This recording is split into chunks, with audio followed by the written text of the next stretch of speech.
back and happy Monday. All right, guys. Well, today we have hot, messy topics, and tonight we get Below Deck, which means tomorrow we get Anchor Watch. And oh my God, it just makes me so, I feel like I got little butterflies and whatnot. So, yeah, I'm excited. Real Housewives of Orange County, it has been a thing. I still don't think it's better than Miami. That's my opinion. In true Tamra Judge fashion. But Kiki Monique clapping back, the Katie Ginella stuff, Shannon Bedore, I'm like, oh, we have a lot to talk about. So before we jump in, if you guys haven't already, go ahead, pop off in the comment section. If you're not subscribed, get subscribed. Don't forget to hit that notification bell. And yeah, I think it's time. Let's just jump right in, shall we?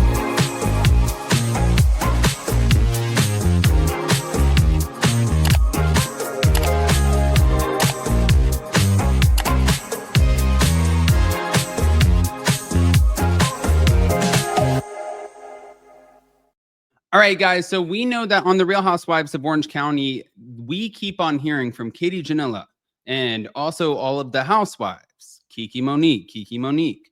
And clearly there was some sort of conversation here. I've been in this situation. I was actually just kind of like sort of joking with Jason. Like, it's nice not to be in this situation. I dealt with this last year with Whitney on Salt Lake City. So it's not like the most fun to be in, but listen, at least she's getting the exposure. And if I know one thing about Kiki, well, I know a few things. She's a hard ass worker. The girl works her ass off, but she's also not going to let you sit there and try to clown her. And I respect the hell out of that. So I'm here for it. But moving on, she publicly slammed Katie Ginella's clout chasing accusations, stating that Katie slid into her DMs. And she said, I have screenshots to back it up, or at least she hinted at that. Now, Tamra has accused Katie of reaching out and asking Kiki to repeat something so bad on her platform, but Katie denied making any of these requests and later said that she trusted the wrong people. However, Kiki has her own platform on SiriusXM. The show Reality Checked with our girl Dorinda. Yeah. She noticed, by the way, when she followed Katie, who had never heard of her, she noticed that Katie had already been following her. And Katie even sent a message saying, I am honored. So Kiki, I think, has issues with being framed as clout chasing, which I would too. She said, I host a show with one of the most iconic housewives. If I want to clout, then if I wanted it, then trust me, I'd use other people. But mind you, again, Dorinda Medley is her co-host. And she even chimed in and said that she doesn't believe Katie will return to OC because she's like a hamburger meat that's been in the freezer for too long. I love that Dorinda just like comes in too. And Dorinda's like, listen, I'll give you. Dorinda is good for like a line. You know what I mean? Dorinda, Nene, like some of the housewives, and this is kind of what I missed. Like, they're known for their memes and they're like really, really iconic lines like money talks and wealth whispers. And why don't you put an easy pass on that Holland tunnel of a vagina? And you're like, wait, what? You know? But also for Kiki, that sucks. You know, it sucks when you are used, especially when you, I think, putting myself in the position last year, you feel like you're helping somebody.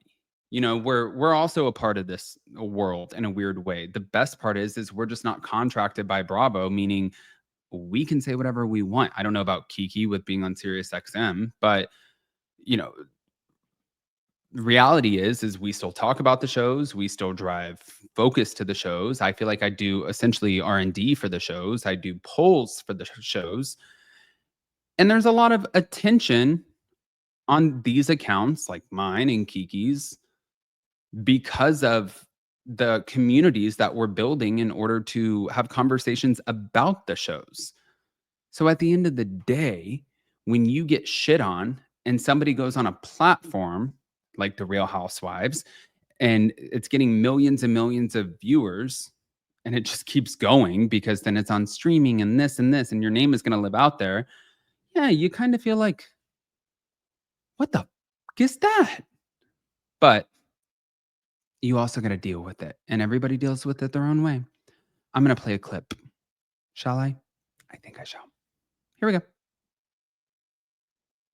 Issue with the OC this year is the fact that you guys are holding Katie so far up to the fire for some things. And I'm not saying what she did was wrong.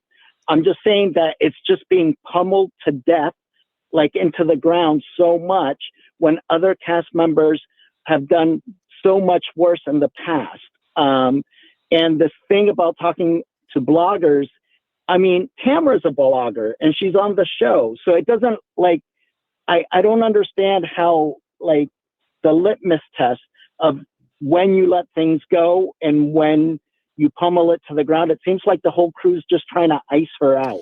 You know what? I think that I understand why you're saying these things, but as the show moves forward, I think that you'll be able to understand, the things that were done. It's just the bottom. My issue with the OC this year is the fact that you guys are holding. Mine is nothing.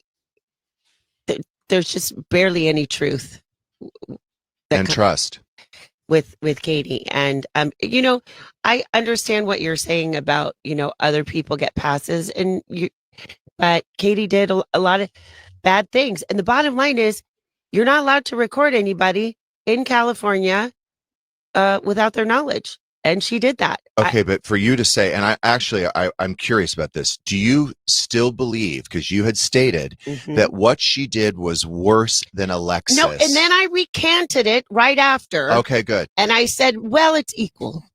That's the I don't even know if fire it's sign. equal. Like You way guys, less than that's equal. the fire I don't sign even know in if it's her. equal. Mine is nothing. In the moment, that's how you felt. You can't compare that. I don't want to get into it. I'll deal with it at the reunion.